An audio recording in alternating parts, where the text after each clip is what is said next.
नमस्कार, मैं दुर्गेंद्र चौहान। उत्तर प्रदेश का जनादेश कई संदेश लेकर आया है।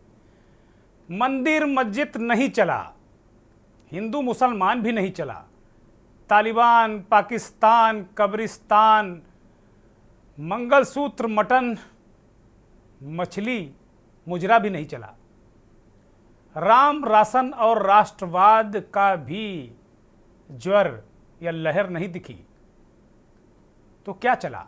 संविधान, आरक्षण, रोजगार, महंगाई, कमाई, पढ़ाई, दवाई, सिंचाई, अग्निवीर, एमएसपी, गांव गली के लोगों की समस्या, पुलिस की लाठी, कार्यकर्ताओं की उपेक्षा, नेताओं का तानाशाहों जैसा रवैया, प्रशासन का मकड़ जाल, मध्यम वर्ग पर टैक्स की मार, व्यापारी जीएसटी से हलाहल पी रहा है जीएसटी का, और गांव में तबाह आर्थिक स्थिति। जनादेश का संदेश यही कुछ मोटी मोटी बातों के इर्द गिर्द है। लोगों का जो बदलाव है, अब जो चीज़ें हैं वो अपने आप में इस तरीके से आई हैं। अयोध्या से बीजेपी हार गई, संदेश पर लिखा है राम रोम में है, लेकिन राम रोम रोम में है। लेकिन आपको जो दायित्व दिया उसकी मर्यादा ना लांघें। काम कीजिए, जनता का जीवन आसान कीजिए। अति पिछड़े, दलित, शोषित, पीड़ित, ओबीसी को अधिकार चाहिए। राम, राशन, राष्ट्रवाद तो चाहिए, लेकिन सबसे पहले रोजगार चाहिए। आज चर्चा हम कर रहे थे एक बीजेपी और दक्षिणपंथी विचारधारा के एक ट्विटर स्पेस से मैं जुड़ा हुआ था, इसे एक्स स्पेस अब कहते हैं। उसमें 500-700 लोग जुड़े हुए थे और वो बहुत ज़्यादा इस बात पर खफा थे। उन्हें बहुत तगड़ी चोट लगी थी कि उत्तर प्रदेश में बीजेपी बहुत बुरी तरह परास्त हुई है और देश में भी भारतीय जनता पार्टी अकेले दम पर बहुमत नहीं प्राप्त कर पाई है। और वो ऐसे लोग थे जो अपना पैसा लगाकर पार्टी के लिए काम करते हैं। उन्होंने प्रचारकों की भी पोल खोली जो संघ के प्रचारक हैं। उन्होंने साफ तौर पर कहा कि 25 साल का लड़का ये उम्मीद करता है कि 50 साल संगठन में काम करने वाले को वो नमस्कार करें। ऐसा कहां संघ सिखाता है। सबसे बड़ा जो मुद्दा है वो रोजगार है। राष्ट्रवाद से बड़ा रोजगार है। वो कहते हैं जब रोजगार मिलेगा तभी राष्ट्रवाद आगे बढ़ेगा। बहुत सारे लोगों की एक राय थी, रंज भी था, कि आप बड़े बड़े मंचों से कहते रहिए राष्ट्रवाद, लेकिन मुजफ्फरनगर, मेरठ, बागपत, हरियाणा के कैथल, हिसार जो इलाके हैं, दिल्ली, उत्तर प्रदेश से सटे हुए आसपास, जहां जाट, गुर्जर, क्षत्रिय, इस बिरादरी के लोग और अन्य तमाम कम्युनिटी के लोग सेना में जाते हैं, तो उनके लिए सेना सबसे पहले एक पक्की नौकरी, सुरक्षित नौकरी होती है और जीवन की गारंटी भी। दूसरे नंबर पर राष्ट्रवाद। यह भी कहा गया कि अग्निवीर के कारण अब लोगों की शादियां भी नहीं हो रही हैं। जो अग्निवीर हुए हैं उनके लिए रिश्ते नहीं आ रहे हैं। और 60 लाख लोगों ने यूपी पुलिस की भर्ती में इसलिए भर दिया क्योंकि लोग अब सेना में जाना नहीं चाहते हैं। एक राय भी आई कि अगर नौकरियां कम करनी है तो धीरे धीरे करो भाई, इकट्ठा मत करो, नहीं तो बहुत मुश्किल में आ जाओगे। तो सबसे बड़ा जो कारण निकल कर आया भारतीय जनता पार्टी का देश में पिछड़ने का, और खास तौर पर उत्तर प्रदेश, हरियाणा, राजस्थान, इन राज्यों में, वो ये है कि आपने जो किया है वो आप दोबारा मत कीजिएगा। क्योंकि जो बूथ पर यूथ बवंडर बनकर टूट पड़ा है और आपको हरा दिया। यह भी कहा गया कि अखिलेश और राहुल की रैलियों में कैसे यूथ उत्तर प्रदेश में दौड़ रहा था, पीछे भाग रहा था। जी है, भारतीय जनता पार्टी के लिए चेतावनी है कि कुछ पिछड़े नेताओं की बैसाखी पर, जो खुद अपना चुनाव नहीं जीत पाए, राजभर निषाद हो और अनुप्रिया पटेल बमुश्किल जीती, उनको पूरा समाज मानकर आपने जो पुरस्कार दिया है, मंत्री पद दे दिए हैं, 12-12 विधायक बना दिए हैं, सांसदों के टिकट दे दिए हैं, ये मत कीजिए, क्योंकि वो पूरा समाज नहीं है, वो केवल अपने परिवार को पोस रहे हैं और जनता ने इनको खारिज कर दिया। कुर्मी, कुशवाहा, राजभर, निषाद, जाटव, पासी, प्रजापति, बिंद, केवट, निषाद, मल्लाह और क्षत्रिय। इस बार इस सूची में अगर कहा जाए ओबीसी जातियों को लेकर तो चिंता शुरू से रही है लोगों की, लेकिन इस बार सबसे चिंताजनक गुजरात से बवंडर चला राजस्थान होते हुए, राजस्थान में 10 सीटें बीजेपी को डेंट करते हुए, 11 सीटें बीजेपी को डेंट करते हुए ये बवंडर उत्तर प्रदेश के पश्चिमी इलाके में घुसा और एक नैरेटिव बना कि इस बार योगी जी को हटा देंगे, और पूर्वांचल तक बीजेपी को पस्त कर दिया इस नैरेटिव ने। क्षत्रिय राजपूतों ने विरोध में वोट दे दिया, ऐसी खबर है। इन जिन जातियों की बात की, इस बार इनका वोटिंग पैटर्न जो है वो किसी भी जाति के लिए एक अलग तरीके का शोध का विषय है और राजनीतिक दलों के लिए शोध का विषय है। मुसलमानों के बारे में मायावती ने कहा कि मुसलमानों ने फिर दगा दिया। मायावती 10-20 बार ऐसा कह चुकी हैं, लेकिन मायावती भी अपना मिशन नहीं बचा पाई। बाबा साहब के नाम पर जो कांसीराम ने, अंबेडकर के नाम पर कांसीराम ने जो मिशन तैयार किया था, वो मिशन बहुजन समाज पार्टी के मुखिया ने लुटवा दिया है। पॉलिटिकल लूट हो गई बीजेपी के साथ में। तो सबसे बड़ा सवाल है, यही सबसे बड़ी बातें हैं।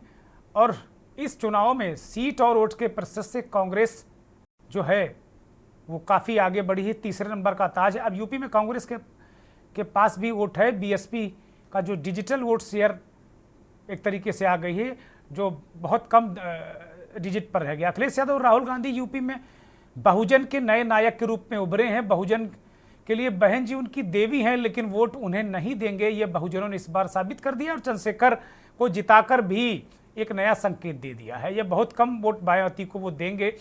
जनादेश का संदेश, युवाओं को काम है, बेटियों को बराबरी है, व्यापारियों को धंधा है, किसानों को एमएसपी है, महिलाओं को मदद है, गरीबों को राशन है। लेकिन रोज रोज याद दिलाना नहीं है कि वो उन्हें राशन देते हैं, एहसान नहीं है, आत्मसम्मान चाहता है गरीब भी। बहुत सारे मुद्दे हैं। अब चूंकि एक पराजय हुई है भारतीय जनता पार्टी की, तो बहुत सारी बातें हमारे जैसे बहुत सारे पत्रकार भी बहुत ज्ञान दे सकते हैं, बहुत नसीहत दे सकते हैं, और बीजेपी के लोग अब सुन भी रहे होंगे इस तरीके की नसीहत।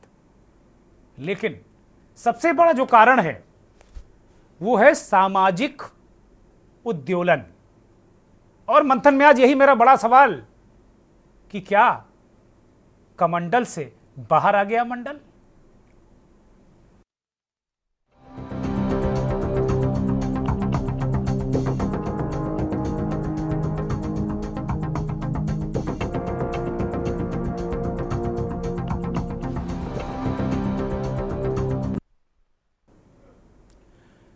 आज मैं ढूंढ रहा हूं उन नेताओं के बयान, बोलती बंद है। कल जब से नतीजे आए हैं उनकी बोलती बंद है। जो कहते थे कि उत्तर प्रदेश में समाजवादी पार्टी समाप्तवादी पार्टी हो गई है, वो पिछले 3-4 सालों से कह रहे हैं कि उत्तर प्रदेश में समाजवादी पार्टी गुंडों की पार्टी है, समाप्तवादी पार्टी है। समाजवादी पार्टी तो समाप्त नहीं हुई। ऐसा कहने वाले जातियों के ठेकेदार नेताओं को जिस पार्टी ने अपनी सीटें और वोट बैंक बढ़ाने की जिम्मेदारी दी है, उन्होंने शायद वो जिम्मेदारी नहीं निभाई और उनकी ही पार्टी इस समाप्तवादी पार्टी से नीचे आ गई है। और समाप्तवादी पार्टी जिसे वो कहते हैं, यानी कि समाजवादी पार्टी, वो उत्तर प्रदेश में इस लोकसभा चुनाव में सबसे बड़ी पार्टी बनकर आगे निकली है। 37 सीट नेताजी मुलायम सिंह जहां भी होंगे, उनकी आत्मा अपने बेटे को ये सफलता पाते देखकर बहुत प्रसन्न हो रहे होंगे। वो 2004 में नेताजी मुलायम सिंह यादव ने 37 सीट जीतकर हलचल मचा दी थी कि एक क्षेत्रीय दल इतनी भी सफलता हासिल कर सकता है, और तब बहुत दिन बने नहीं हुए थे समाजवादी पार्टी को। अखिलेश यादव ने वो कारनामा कर दिखाया। मैं कहूंगा कि अखिलेश यादव नेताजी से, ठीक है अखिलेश यादव कहें वो उनके पिता हैं, अखिलेश यादव कभी भी ये नहीं कहेंगे कि वो उन्होंने आज जो कर दिखाया वो नेताजी से आगे है, बिल्कुल नहीं कहेंगे वो। लेकिन हकीकत यही है कि नेताजी ने जिन राजनीतिक परिस्थितियों में वो 37 सीटें जीती थी, वो राजनीतिक परिस्थिति आज से बहुत भिन्न थी। जिन परिस्थितियों में उत्तर प्रदेश और देश की राजनीति चल रही थी, उन परिस्थितियों में अखिलेश यादव ने 37 सीटें जीती, बहुत बड़ी उपलब्धि है। और कांग्रेस ने भी जिस तरीके से रिवाइवल किया अपने आप को, ये अपने आप में एक नज़ीर है। जो शहजादे कहे जाते थे, जो कहा जाता था कि दो लड़कों की जोड़ी है, दो शहजादों की जोड़ी, ये फेल हो गई है, वो पास हो गई। सबसे बड़ा यही सवाल है।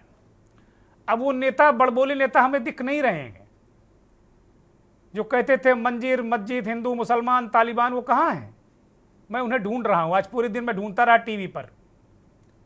उनकी बात, उनका जो बयान देने का अंदाज, वो आज मुझे कहीं नहीं दिखा, बल्कि बयान ही नहीं दिखे। मुझे लगता है उनकी हलक सूख गई ऐसे नेताओं की।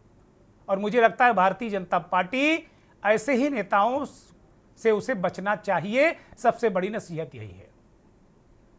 और जो ये कार्यकर्ताओं की बात नहीं सुनते, ये केवल कहते हैं, ये केवल पाखंड करते हैं कि देवतुल्य कार्यकर्ता है। मेरी दर्जनों कार्यकर्ताओं से कल नतीजे आने के बाद अब तक बात हो चुकी है। वो कह रहे हैं कि उनकी सुनी नहीं जाती। ब्यूरोक्रेट कहता है कि हम तुम्हें पार्टी से निकलवा देंगे। ये हालत है, ये हालत है।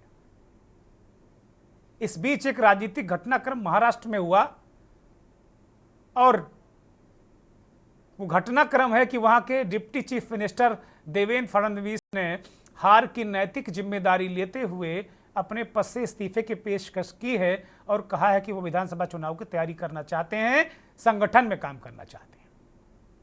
इसके बाद से उत्तर प्रदेश में भी ये हवा धीरे धीरे धीरे धीरे आगे बढ़ने लगी है कि क्या योगी आदित्यनाथ पर भी ये दबाव बनाया जाएगा, ये बनाया जा रहा है कि वो नैतिक जिम्मेदारी लें, जैसे देवेंद्र फडणवीस ले रहे हैं। क्या ये ऐसा नैतिक दबाव योगी पर बनाया जा सकता है? और क्या योगी आदित्यनाथ केवल अकेले इसके लिए जिम्मेदार हैं? बहुत सारे लोग हिंदुओं को कोस रहे हैं कि अयोध्या में भी आप राम के नहीं हुए। ऐसे लोगों को लग रहा पढ़े लिखे नहीं, इतिहास उनको पता नहीं है, अयोध्या का नेचर नहीं पता है। वहां वामपंथी भी सांसद होते रहे हैं। अयोध्या का एक अलग ट्रेंड है।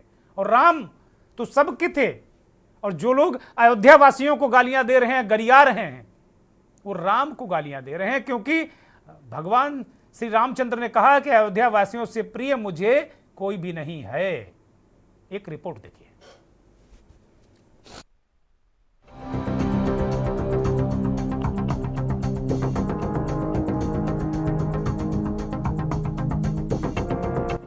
संघर्षों के साथ इतिहास हमारा पलटा है। जिस ओर जवानी चलती है उस ओर जमाना चलता है। युवा हूं साहब, बदलाव कर सकता हूं। कुछ इसी तरह का बदलाव देखा भी जा रहा है राजनीतिक दुनिया में, जहां नाराज युवाओं ने अपनी ताकत दिखाते हुए बने बनाए समीकरणों को उलट कर रख दिया। कारण बेरोजगारी, अग्निवीर, आरक्षण और संविधान है। वो कहते हैं ना, जब अति हो जाती है तो विरोध होने लगता है, और इस विरोध को जब नहीं सुना जाता तो बवंडर खड़ा हो जाता है। और यूथ ने बवंडर करके दिखा दिया है। बात हरियाणा और यूपी की कर लें तो करारी शिकस्त इस बार एनडीए को यहां से मिली है। 2019 के मुकाबले 2024 में बीजेपी के लिए सत्ता दौरा पाना टेढ़ी खीर साबित हुई। उत्तर प्रदेश बीजेपी के लिए प्रमुख राज्यों में से एक है, लेकिन इस बार बीजेपी का जादू यहां नहीं चल सका। यहां सपा गठबंधन ने अपनी पुरानी धाक जमाई और फिर से साबित कर दिया कि हम वही हैं जिसने यूपी की कमान सालों तक संभाली थी। वहीं यूपी हरियाणा में विरोध के सुर भी काफी देखे गए। हरियाणा में बीजेपी को शिकस्त मिलने का कारण अग्निवीर योजना, रोजगार माना जा रहा है, और इसीलिए बूथों पर बवंडर भी देखा गया। बात बात पर संविधान का जिक्र करना भी बीजेपी के लिए भारी पड़ गया, और आम लोगों का यहां तक कहना था कि राष्ट्रवाद से बड़ा मुद्दा रोजगार है, जिस पर सरकार नहीं सोच रही है। राशन से शासन नहीं चलता, और विडंबना तो ये है कि रोजगार न होने से युवाओं की शादियां तक नहीं हो रही हैं। खास तौर पर जाट और क्षत्रिय वोटर की अगर बात कर लें तो इनमें भारी नाराजगी, भारी आक्रोश भी देखा गया। शायद उनकी नाराजगी अगर बीजेपी समय रहते समझ जाती तो नतीजा आज कुछ और ही होता। वहीं समाजवादी पार्टी को समाप्तवादी पार्टी कहने वाले आज शांत हैं, क्योंकि उनके पास समाप्त करने के लिए अब कुछ शेष नहीं बचा। सपा को मैं समाप्तवादी पार्टी कहता हूं, बसपा को बिल्कुल समाप्त होने वाली पार्टी कहता हूं, और कांग्रेस से मुक्ति की बात मैं बताई। फिलहाल यूथ का वोट एक गंभीर चोट के रूप में सत्ताधारी दल को एक कसक के रूप में देकर चला गया है। स्पेशल डेस्क के न्यूज इंडिया। नतीजे आने के बाद बहुत कुछ साफ हो गया है। बहुत सारे लोग, विश्लेषक, राजनीतिक दल अपने अपने तरीके से विश्लेषण कर चुके हैं।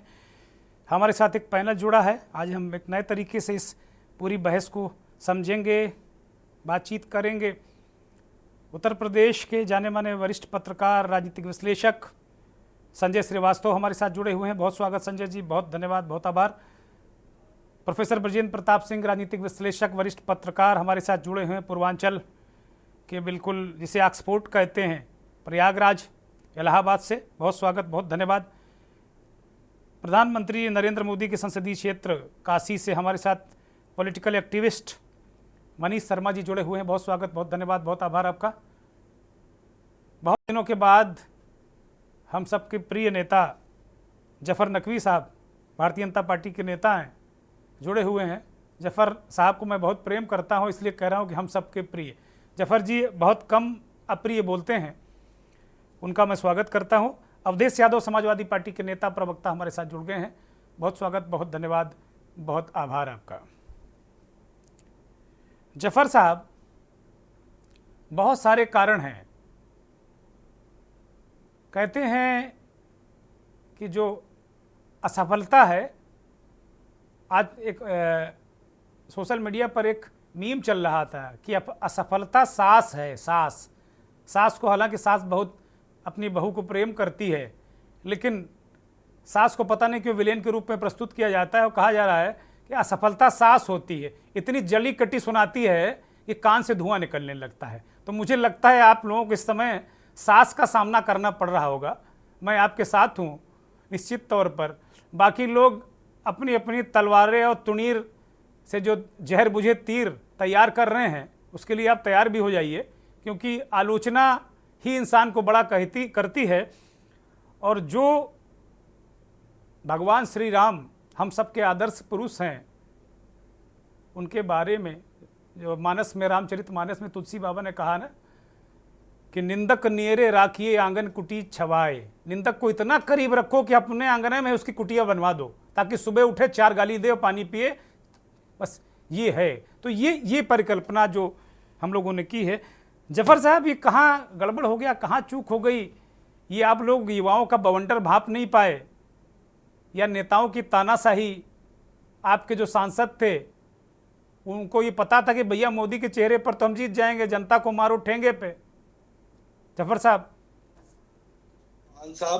व्यक्तिगत तौर पे अगर मैं अपना पक्ष रखता हूं तो यकीनन हम लोगों ने बहुत ज्यादा, कह सकता हूं कि बहुत ज्यादा इस कॉन्फिडेंस में थे कि we are going to win. मैं यकीनन इस चीज को एक्सेप्ट करता हूं कि ये गलतियां हुई हैं कि हम बहुत ज्यादा कॉन्फिडेंट हो गए थे कि नहीं, हम लोग को जो एक लक्ष्य 400 पार का दिया हुआ था, हम उसके लिए बहुत पॉजिटिव वे में काम कर रहे थे। लेकिन कहीं ना कहीं हम उन लूप होल्स को भांपना भूल गए, जहां पर विपक्ष लगातार करारी तौर से जमीन पर मेहनत कर रहा था, और हम उस मेहनत को नकार इसलिए रहे थे क्योंकि जनता ने लगातार 2014 लीजिए, 2017 लीजिए, 2019 लीजिए, 2022 लीजिए, लगातार इनके जो भी जुमले थे उनको लगातार इन एक्सेप्टेंस दी, और जनता लगातार मोदी जी के कुशल नेतृत्व को स्वीकार रही थी।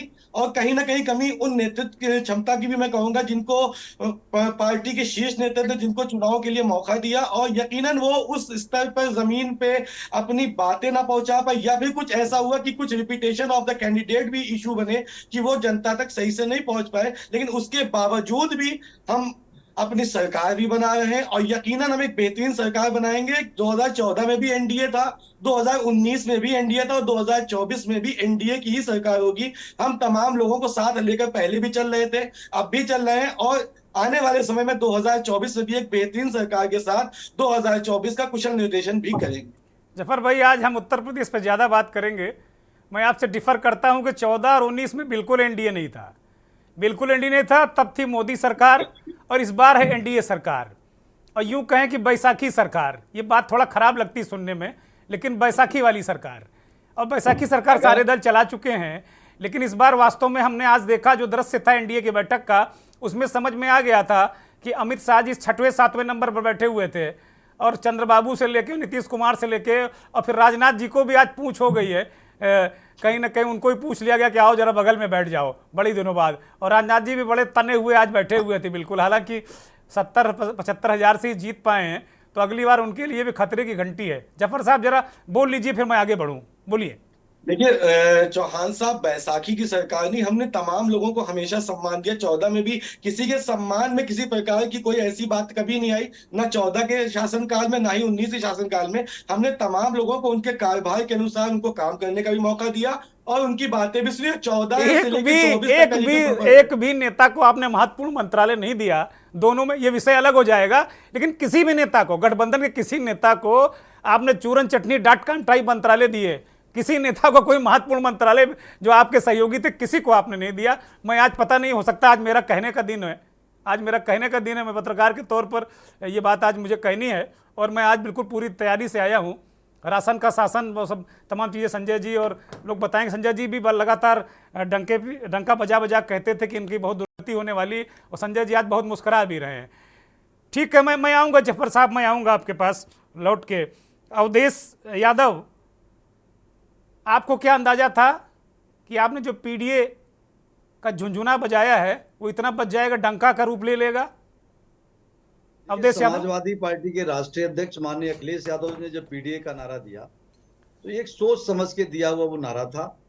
और जब हम लोगों ने गांव-गांव पीडीए की पंचायत करी तो बीजेपी के लोगों ने उसका मजाक उड़ाया और जनता में ये मैसेज देने का काम किया कि समाजवादी पार्टी के अब कोई जनाधार नहीं बचा है। और ऐसा व्यंग्यात्मक लहजे में लोग बात करते रहे। आपने खुद बताया टीवी पे कैसे लोग कहते थे कि समाजवादी पार्टी, मैं किसी को छोड़ता नहीं हूं, कल आप फंसोगे आपको भी नहीं छोड़ूंगा। अखिलेश यादव आएंगे तो उनको भी इसी रफ्तार से दौड़ाऊंगा, छोड़ूंगा नहीं मैं किसी को जब तक हूं। चौहान जी, मैं आपकी बात से सहमत हूं। देखिए आज की डेट में बीजेपी क्या नारा दे रही थी चुनाव के पहले? मोदी की गारंटी। भाजपा की गारंटी नहीं थी, एनडीए की गारंटी नहीं थी, किसकी गारंटी थी? मोदी की गारंटी। और गारंटी इतना फेल हुई कि बनारस में भी जब देश के प्रधानमंत्री कई राउंड पिछड़ने लगे तो ये पता चला कि वहां की जनता ने भी उनकी गारंटी पे भरोसा नहीं किया। उत्तर प्रदेश की जनता ने तो उनकी गारंटी पर एकदम भरोसा नहीं किया और आज उनको 50% से कम सीटों पर चुनाव। और बाकी मैं बता दूं, आज 3-4 सीट तो हमको जबरदस्ती, गोरखपुर में मैं बैठा हूं, एक सीट को प्रशासन हर आधा घंटे के बाद मेरा वोट का अंतर बताता रहा, घटाता रहा, बढ़ाता रहा, घटाता रहा, अंत में हमको 2-3 हजार वोट से चुनाव हरा दिया। तो ऐसे फर्रुखाबाद में लाइट गायब करके हम तो बहुत अच्छा परफॉर्मेंस। क्या आप लोग कोर्ट जा रहे हैं? क्या इस तरह की सीटों पर क्या कोर्ट जा रहे हैं? कोई कार्रवाई कर रहे हैं? आयोग जा रहे हैं? तौर पर हम लोग लीगल एडवाइस दे रहे हैं और हम लोग कोर्ट जा भी रहे हैं। और मैं बता रहा हूं कि जो बीजेपी के जो कह रहे हैं ना 240। अच्छा, मूल अवधेश यादव, आज बहुत भटकाव नहीं, आज मैं सभी लोगों से कहूंगा कि भटकाव नहीं, आज मोटे मोटे पॉइंट बताओ कि आप क्यों जीत गए। या जनता लेकर आई थी झोली, पूरी की पूरी झुआ भर वोट लेकर आई थी कि ले लो भाई, आप वो भी नहीं समेट पाए, क्या ऐसा तो नहीं था? देखिए चौहान जी, कहीं कुछ ऐसा नहीं था। मैं बता रहा हूं आपसे कि बीजेपी का शासन लड़ रहा था। मैं एक गांव में एक दिन मीटिंग करने गया तो उस गांव में बीजेपी के प्रधानमंत्री जी की रुद्रपुर में रैली लगी हुई थी, वहां बस खड़ी थी, बस में 2 लोग बैठे थे। अवधेश यादव, मैं आपको रोक रहा हूं, इंडिया गठबंधन की बैठक खत्म हो गई है, उन नेताओं के जरा हाव भाव दिखाए जाएं। मुझे लगता है क्या हाव भाव से पता चल जाएगा कि ये सरकार के बारे में कुछ सोच रहे हैं या विपक्ष में बैठेंगे। अखिलेश यादव दिख रहे हैं, विजयी मुद्रा में सबसे ज़्यादा प्रसन्न वही दिख रहे हैं, क्योंकि कांग्रेस पार्टी के बाद इंडिया गठबंधन में दूसरे नंबर की सबसे बड़ी पार्टी बन के उभरी है समाजवादी पार्टी। और उसके बाद फिर माफ़ कीजिएगा, ये पूरा जो मसला है, अखिलेश यादव, स्टालिन, ये दो बड़ी पार्टियां हैं, उसके बाद बहुत सारे लोग हैं कांग्रेस पार्टी के बाद। अब जिस तरीके से हाव भाव दिख रहे हैं, राम गोपाल जी दिख रहे हैं, अभिषेक बनर्जी दिख रहे हैं, उमर अब्दुल्ला दिख रहे हैं, अपना चुनाव हार गए, सुप्रिया सुले चुनाव जीत गई, शरद पवार की बेटी, बहुत सारे नेता गठबंधन के पूरे देख, शरद पवार खुद दिख रहे हैं। लेकिन इस तस्वीर को देखकर मुझे तो कम से कम विश्वास नहीं हो रहा कि कोई सरकार बनाने जैसी बात ये लोग कर रहे हैं या कर पाएंगे, बहुत मुश्किल लग रहा है। लेकिन राजनीति जो है, लेकिन जो राजनीति है वो संभावनाओं का खेल है। अब कब कौन पाला पलट दे। नीतीश कुमार और तेजस्वी यादव पहले अलग अलग सीट पर जहाज में बैठकर दिल्ली आए और रास्ते में फिर एक सहयात्री से अनुरोध करके तेजस्वी चाचा के बगल में जा बैठे। उसी फ्लाइट में चल रहे एक पत्रकार ने, प्रकाश कुमार जिनका नाम है, उन्होंने पूछा कि नीतीश बाबू क्या हाल चाल हैं, क्या करने वाले हैं, सरकार कब बनेगी, क्या बनेगी, किसकी बनेगी। तो उन्होंने कहा कि मैं आपको नमन करता हूं। नीतीश कुमार ने कोई सीधी बात नहीं की। लोग कह रहे हैं नीतीश कुमार को जानने वाले कि अगर नीतीश कुमार को भरोसा हो जाए कि इंडिया गठबंधन सरकार बनाने के नंबर उसके पास हैं, तो वो जो भी ऑफर ये करेंगे उस ऑफर में कोई करेक्शन करके वो आ सकते हैं। संजय सिंह की तस्वीरें दिख रही हैं, ये सीधी तस्वीरें दिल्ली में खड़गे जी के आवास, कांग्रेस के अध्यक्ष, उसकी तस्वीरें हैं। लेकिन मुझे नहीं लग रहा है नेताओं के उस तरीके से, चेहरे से, शारीरिक भाषा से कि कहीं सरकार बनाने की कवायद है। मुझे लगता है कि नैतिक रूप से विपक्ष में बैठने की बात इन लोगों ने मान ली है। जैसा भी होगा, मुझे लगता है कि अभी थोड़ी देर में मल्लिकार्जुन खड़गे अपडेट करेंगे। तेजस्वी यादव और खड़गे ने अभी थोड़ी देर पहले कहा है कि अगर संविधान और लोकतंत्र बचाना है तो उन्होंने देश भर के राजनीतिक दलों को न्योता दिया है कि हमारे साथ आओ। हो सकता है कि वो कहें कि मैंने लोकतांत्रिक दलों को आमंत्रित किया, संविधान और देश और लोकतंत्र बचाने के लिए लोग मेरे साथ नहीं आए सरकार बनाने के लिए, इसलिए अब मैं विपक्ष में बैठ रहा हूं। हो सकता है कि ये भी एक टैक्टिक्स हो, ये भी एक रणनीति हो। मुझे लगता है कि ये जो टैक्टिक्स है वो अपने आप में बड़ी महत्वपूर्ण होगी। यहाँ एक ब्रेक के लिए रुक रहा हूँ, ब्रेक के बाद लौटूंगा तो बड़ी महत्वपूर्ण चर्चा है आज।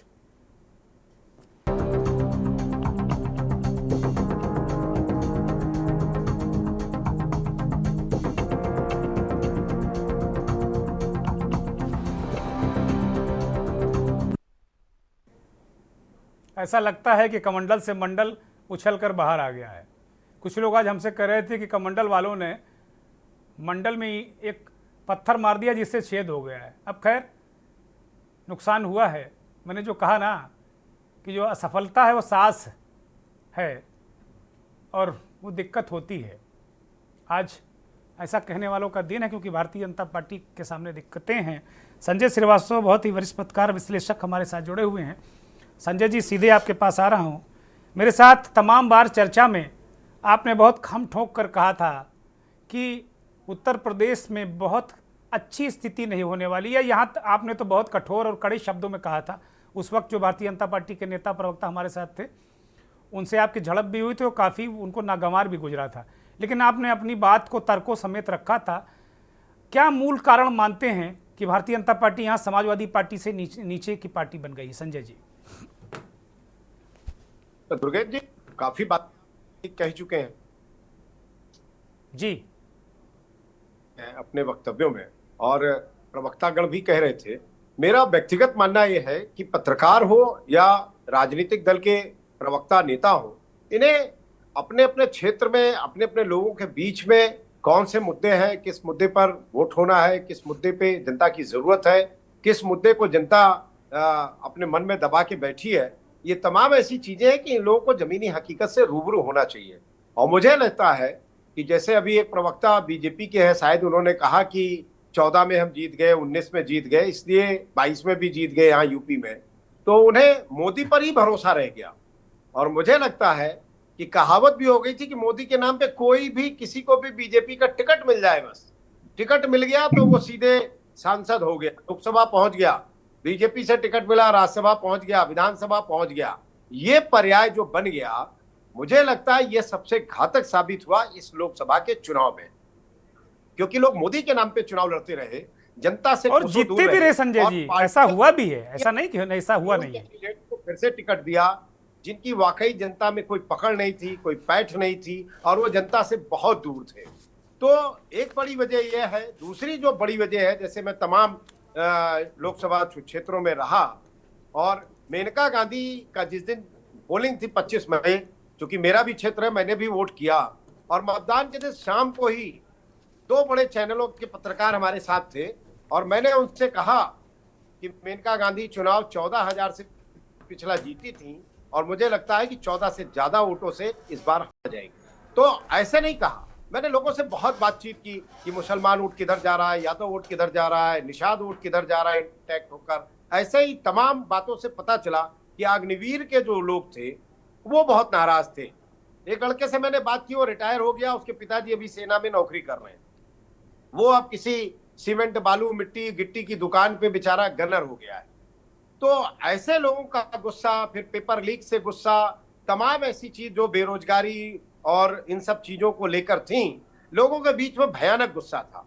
दूसरा ये बांटते थे कि राशन बांट रहे हैं, भाई 5 किलो राशन फ्री दे रहे हैं, लोगों का मकान बना रहे हैं, ये कर रहे हैं, वो कर रहे हैं, पैसे बांट रहे हैं। वो लोगों को समझ में नहीं आ रहा था, क्योंकि लोगों से बात करिए तो कहते हैं कि दाल, वो गेहूं और चावल से क्या होता है, 5 किलो राशन के एवज में हम क्या करें, हमको तेल मसाला सब्जी बाकी सारी चीजें तो खरीदनी है ना। संजय जी माफी के साथ मैं रोक रहा हूं, इंडिया गठबंधन के नेता मल्लिकार्जुन खड़गे कुछ कह रहे हैं, जरा सुन लेते हैं, बड़ा महत्वपूर्ण है उनका सुनना जी। और आप सभी का स्वागत करता हूं। जो हमारे गठबंधन पार्टी के नेता लोग 2 घंटे तक बैठकर आज के पॉलिटिकल सिचुएशन पे और आज की जो परिस्थिति है उस पर बहुत से सजेशन आए, चर्चा हो गई और ये निष्कर्ष आखिरी में ये निकला कि हम सब मिलके एक ही वॉइस में ये कहना चाहिए जो मैं आपको पढ़ के बताऊंगा। The constituents of India bloc thank the people of India for the overwhelming support received by our alliance. The people's mandate has given befitting reply to the BJP and their politics of hate, corruption and deprivation. This is a mandate in defense of the Constitution of India and against price rise, unemployment and crony capitalism, and also to save democracy. The India bloc will continue to fight against the fascist rule of the BJP led by Modi. We will take appropriate steps at the appropriate time to realize the people's desire not to be ruled by the BJP's government, and this is our decision, and we all together agreed on these points, and will definitely whatever promises we have given to the people, that we will keep it up, and just I want to tell this. Thank you very much.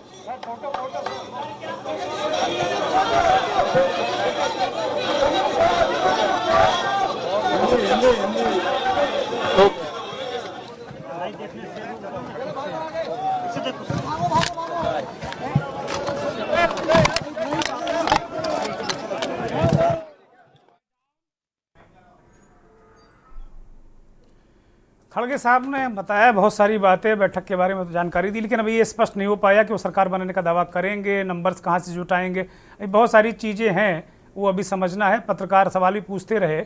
सीधे संजय श्रीवास्तव के पास लौटेंगे। संजय जी, नरेंद्र मोदी ने दावा कर ही दिया है सरकार बनाने का और वो सरकार बना भी लेंगे। अभी इंडिया ब्लॉक की आपने प्रेस कॉन्फ्रेंस सुनी भी, जो मुद्दे आप डिस्कस कर रहे थे, खास तौर पर आज हम राष्ट्रीय मुद्दों के बजाय कोर यूपी पर बात कर रहे हैं, और जो आप कोर मुद्दे बता रहे थे जिनकी वजह से भारतीय जनता पार्टी श्रिंक करी है, उसके सामने बड़ी चुनौती है, कृपया वो जारी रखें। और बिल्कुल निर्गत जी, जो हम चर्चा कर रहे थे उसमें तमाम ऐसी सीटें थी जहां देखिए, एक तो कैंडिडेट के चयन में जो पीडीए का नाम लेके समाजवादी पार्टी ने कैंडिडेट्स दिए, और उसके साथ जो इंटैक्ट वोट होता है जातियों का, वो जो जुड़ा कि Muslim vote, Yadav vote, Kurmi vote, backward vote, Nishad vote, Mallah vote, तमाम इस तरीके के जो इंटैक्ट वोट उसके साथ जुड़े, वो बड़े मायने करते हैं, और शायद यही बड़ी वजह रही। उसके अलावा हाल ही में जो राज्यसभा के चुनाव हुए, उसमें जिस तरीके से समाजवादी पार्टी से जो विधायक टूट कर गए, वो अपने अपने विधानसभा क्षेत्रों में बीजेपी को जिता नहीं पाए, सभी जगह हारे हैं। हाँ, ये बड़ा अपडेट है, ये बड़ा अपडेट है संजय जी। जो स्थानीय मुद्दे थे वो इस चुनाव में बड़े हावी रहे, लोगों का गुस्सा निकल कर बाहर आया वोट के रूप में। और अभी अभी ये जो बात हो रही है कि इंडिया गठबंधन सरकार बनाएगा या नहीं बनाएगा, जी संजय जी, हम आपको, मुझे लगता है कुछ नेटवर्क की दिक्कत है, संजय श्रीवास्तव से लौटकर बात करेंगे। मनीष शर्मा को लेते हैं जरा। एक काशी वाला जो इलाका है, काशी वाला पूर्वांचल, वो समझने की कोशिश करते हैं। मनीष शर्मा भी हमारे साथ लगातार चर्चा में जुड़े थे, और वो अपने दावों पर अडिग रहे कि ना जैसा कुछ ही दिख रहा है वैसा होने वाला नहीं, और लगभग कमोवेश सारे एग्जिट पोल पलट गए। मनीष शर्मा, एक दो मुद्दे जो बड़े महत्वपूर्ण हैं, प्रधानमंत्री की लीड भी कम हुई, आपने कहा भी था, कई बार आपने बड़े दावे के साथ में खम ठोक कर कहा था कि प्रधानमंत्री की लीड कम होगी, और वो हुआ भी। और निश्चित तौर पर तो एक विश्लेषक के तौर पर, एक पॉलिटिकल एक्टिविस्ट के तौर पर जो चीज़ें आपने देखी वो बताई। कोर एक दो मुद्दे जरा बताइए कि जो इसकी बनारस व आसपास की जो सीटें ज़्यादा बीजेपी को नुकसान पहुंचा है, उसके प्रमुख कारण क्या रहे? मनीष शर्मा जी, मेरी आवाज आ रही है? हाँ, बोलिए।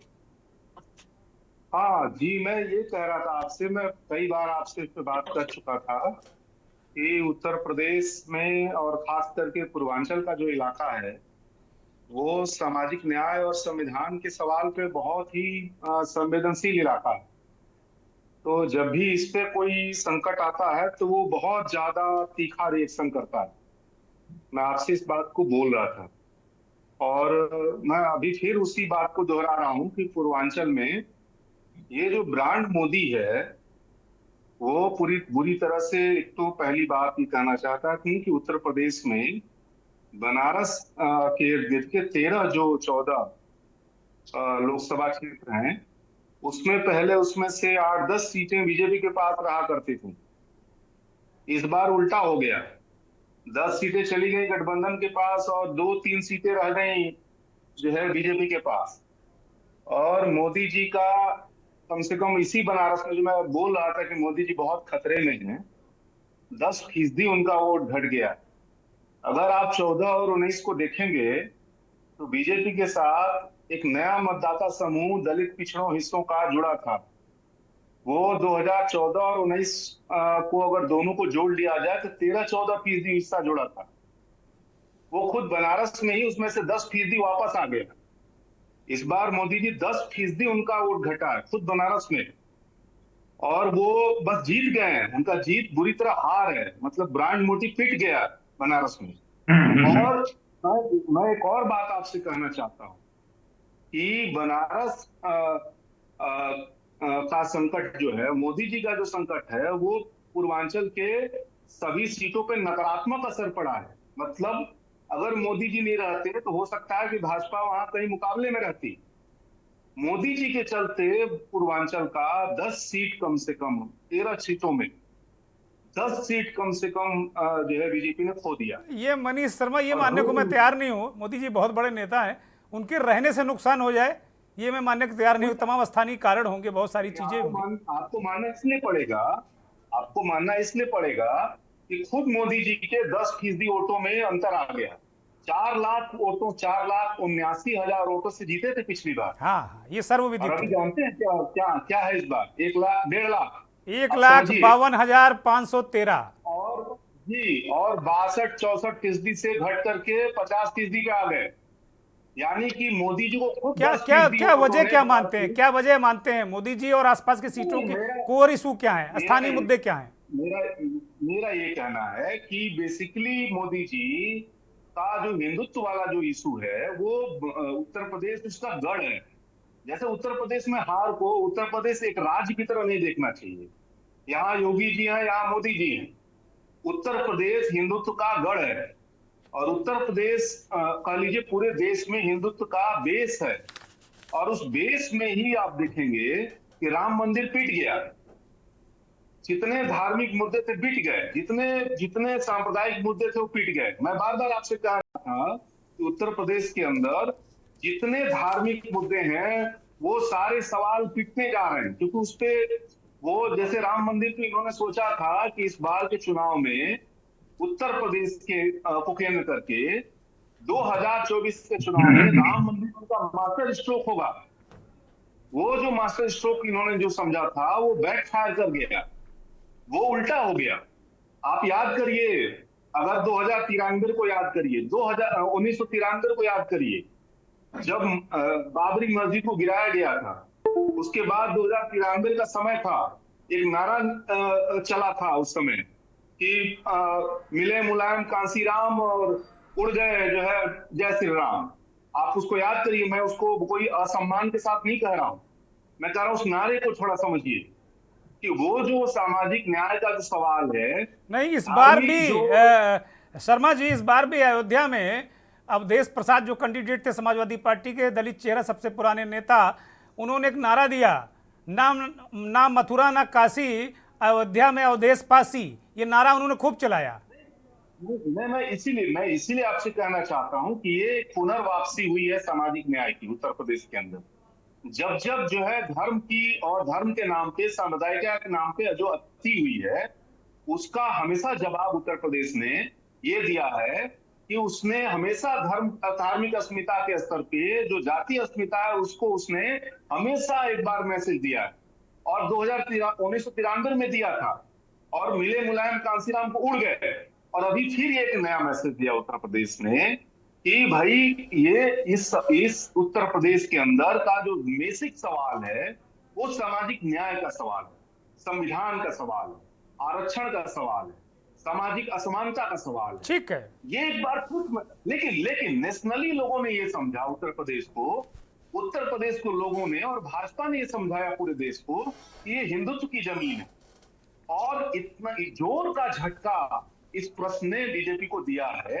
मेरा दो चीज कहना है। एक बात, उत्तर प्रदेश को आप बिल्कुल ही ऐसे ना देखिए कि ये राज्य में बीजेपी हारी है। उत्तर प्रदेश का हारने का मतलब पूरे देश में हिंदुत्व की हार है, एक तो ये समझना।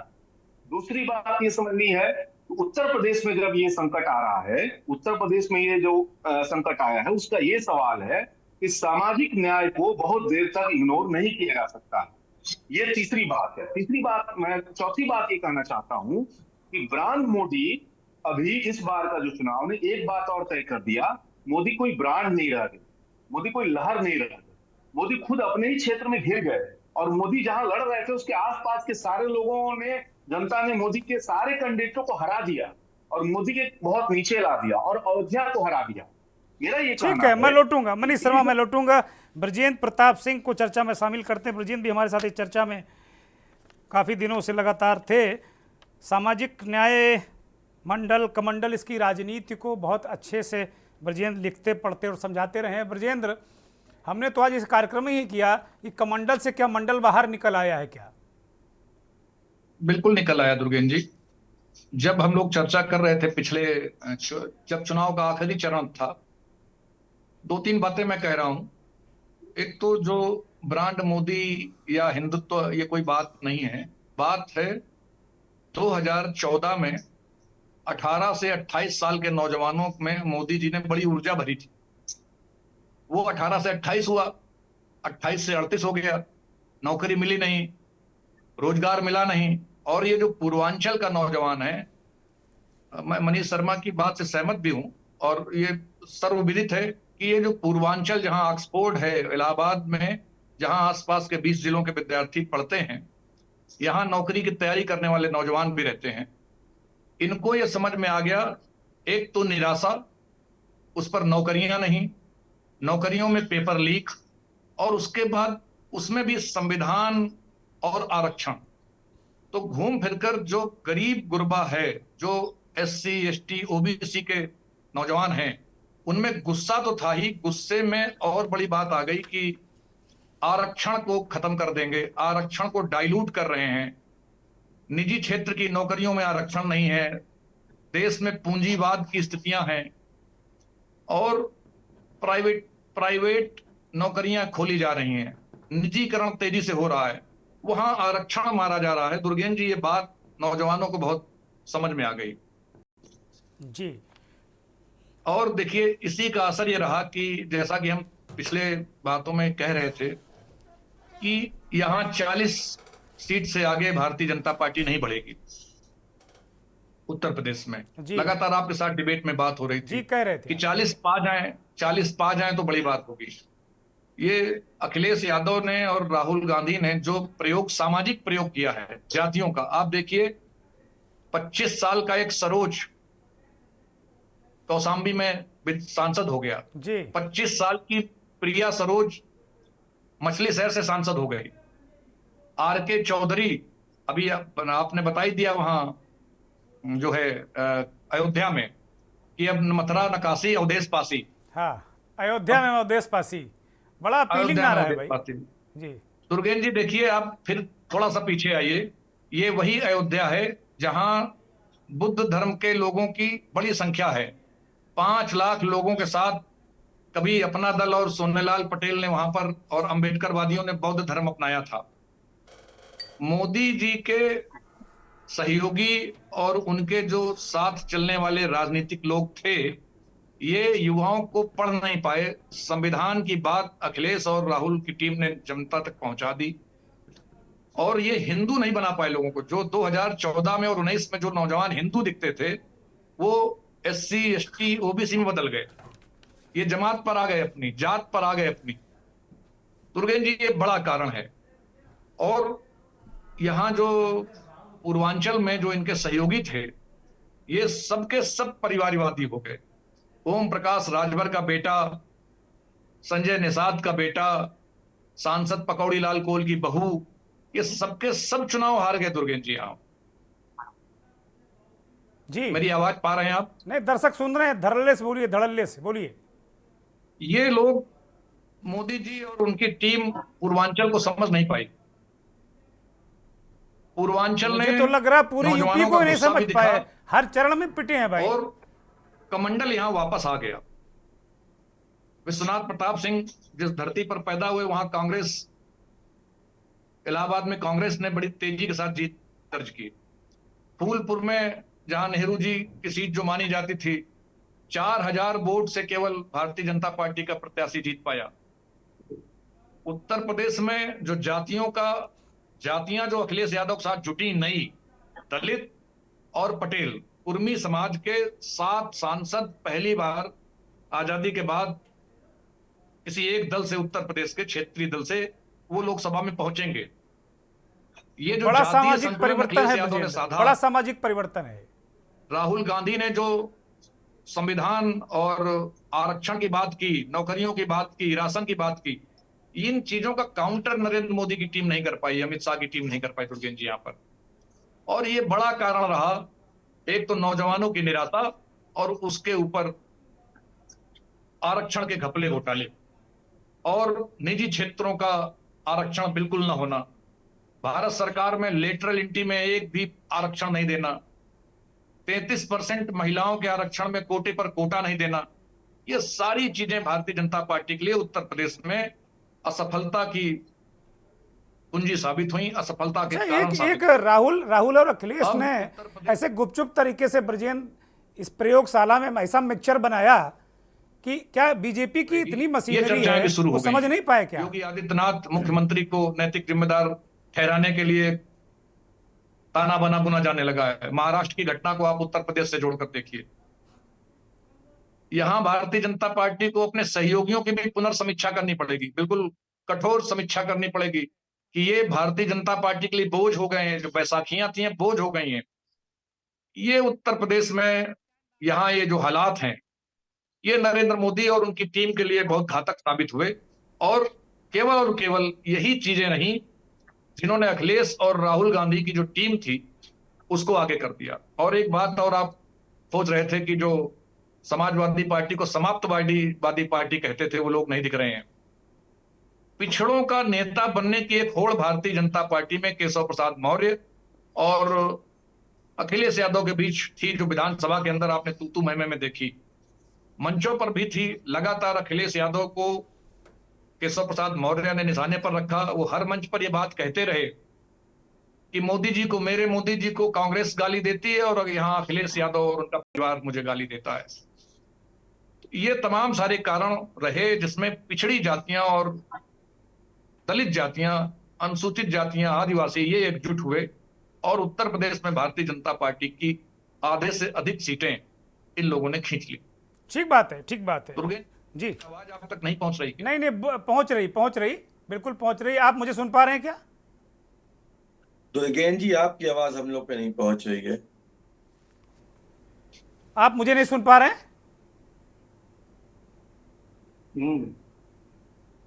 आवाज ठीक की जाए। मेरी आवाज मेहमानों तक नहीं पहुंच रही है। मनीष जी, लगता है मैं ऐसे ही बोलता रहा क्या? नहीं, आपको हम सुन रहे हैं, सारे लोग सुन रहे हैं, सारे लोग सुन रहे हैं। मुझे लगता है कि कहीं डिस्कनेक्ट हुआ। मेरी नहीं, आपको हम सुन रहे हैं, मुझे नहीं सुन पा रहे हैं लोग। वो लग रहा है डिस्कनेक्ट हो गए हम लोगों से। दुर्गेन जी, ज्यादा समीक्षा करने का अंजाम मिला है आपको, देखिए अब आप नहीं बोल पा रहे। नहीं, कुछ कर दिया आपने, कुछ कर दिया आप लोगों ने, कुछ कर दिया है। आवाज ठीक की जाए, आवाज ठीक की जाए। आपको अपने सहयोगियों की पुनर्समीक्षा करवानी होगी।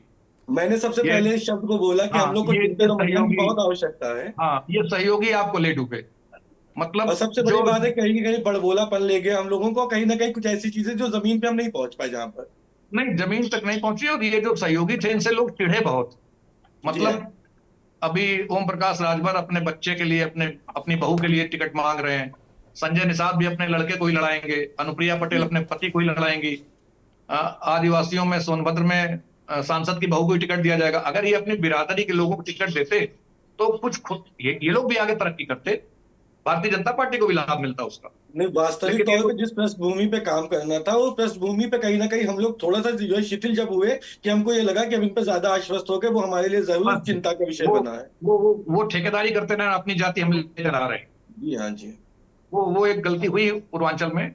चौहान साहब, we are still not able to listen you. ठीक है, मैं मुझे लगता है कि कार्यक्रम खत्म करने का वक्त आ गया है और अब वक्त इजाजत नहीं देता है। मैं इस कार्यक्रम को खत्म करूंगा। कुछ व्यवधान है, हमें हमारे लोग सुन नहीं पा रहे हैं। बहुत बहुत शुक्रिया, बहुत बहुत धन्यवाद। क्षमा के साथ में सभी पैनलिस्ट से माफ़ी के साथ में कि कुछ तकनीकी खामी अचानक चलते शो में आ गई, जिसकी वजह से आप मुझे नहीं सुन पाए। हमने आपको सुना, दर्शकों ने सुना, अपनी राय भी बनाई। अच्छी बात है कि भारतीय जनता पार्टी एक ऐसी पार्टी है कि वो मंथन करती है, चिंतन करती है और फिर नई शक्ति के साथ 2 कदम पीछे जाने के बाद आगे आती है। बहुत बहुत शुक्रिया, नमस्कार।